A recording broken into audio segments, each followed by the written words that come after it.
to just make a quick video here. This one is the same as this one. This is Phyllanthus emblica. So this is Indian gooseberry, or Amla, and this plant is pretty well known in Ayurvedic medicine, but I actually started growing this plant about 6 years ago or so. So around the time of the pandemic, just about. And I actually got the seeds for this plant from India, and they were shipped overseas, and I received them in just a tiny little box, and it's only a few handful of seeds. These take a while to germinate, the seeds from this plant. I think it took about a month or two for the seed that I had, and I only got a couple to germinate, and this is really only a plant that survived. As you can see, there's kind of this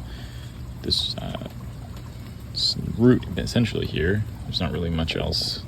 Some shoots coming up, and this is all new growth here.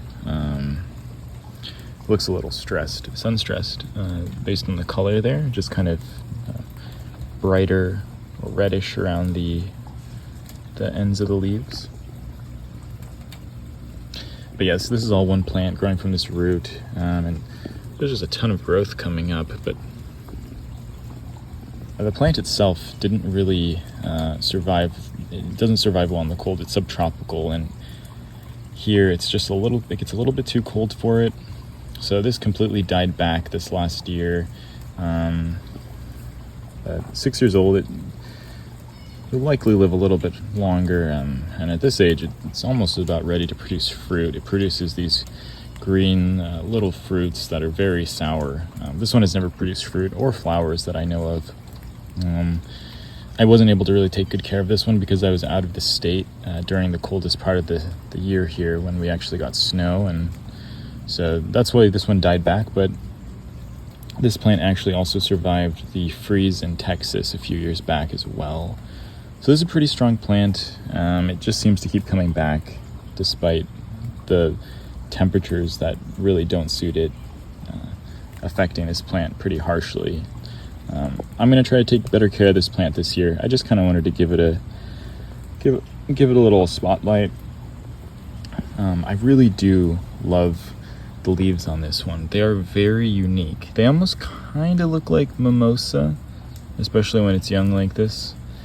But if you look closely, you will be able to tell the difference.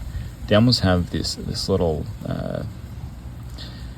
line in between, and they are kind of sharp, almost lance-shaped at the end of that leaf as well. And so this plant is also very cool because it's raining right now, and the leaves are sort of half open.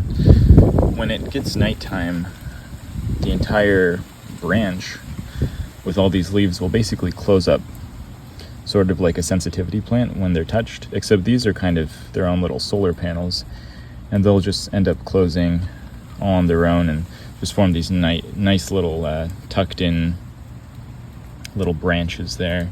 Same for this plant. Now, before this plant came back, this growth here has only been around for literally just a few weeks.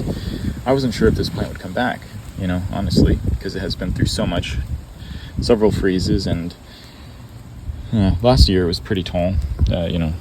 Wasn't looking anything like this, stubby and stocky. Interesting because this growth here is coming off the main kind of root bundle, kind of the stem that's been cut down after the freeze. This one is actually its own little sucker here coming from under the soil, where I don't even know where it's connected to the roots, but still, it's so cool to know that it has so much life in it, and it really shows the power of this plant, Phyllanthus emblica.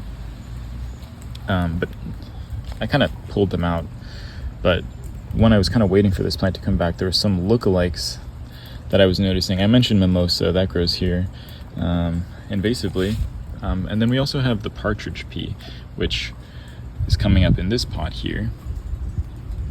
And so this, when I'm looking for Phyllanthus emblica or a gooseberry, and I see this coming up, I think, is that gooseberry coming back? Because I wasn't able to see the leaves in a while since it had died. And I thought to myself, is that gooseberry? And then I realized no.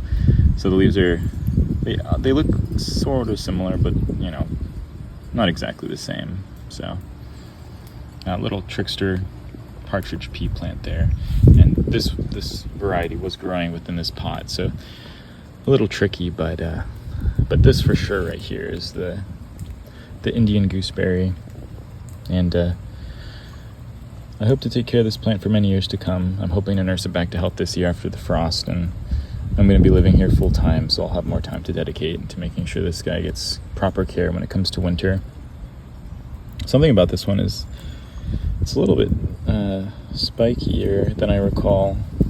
If I run my hand under the branches here, I kind of feel the spines. But overall, a very cool plant, and I hope to see it flower one day if we can get to that point. But just for now, I really do enjoy just looking at the leaves and the color variation with this beautiful Indian gooseberry.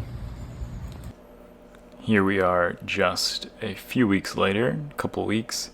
This plant has absolutely exploded with growth. This thing is growing like crazy, and I am so happy to see this plant coming back so strongly. Like I said earlier, I was honestly concerned that this plant might not come back, and that I might have lost this little guy forever. But I am so happy to see that this plant was able to come back despite the weather conditions.